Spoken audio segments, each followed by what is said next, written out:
वाटा रुतल काटा दिसल वाट तुझी झोपून आला चालत राहतो काढून टाक भीती पायी फुटाटा रुतल काटा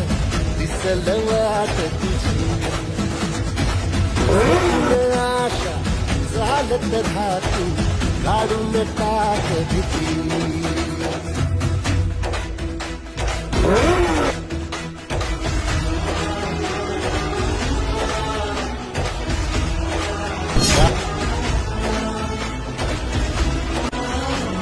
आणि मला वाटतं मेडल टाकलेली आहे या गोलंदाजाने चैतन्यानं या टुर्नामेंट मधली पहिलीच मेडल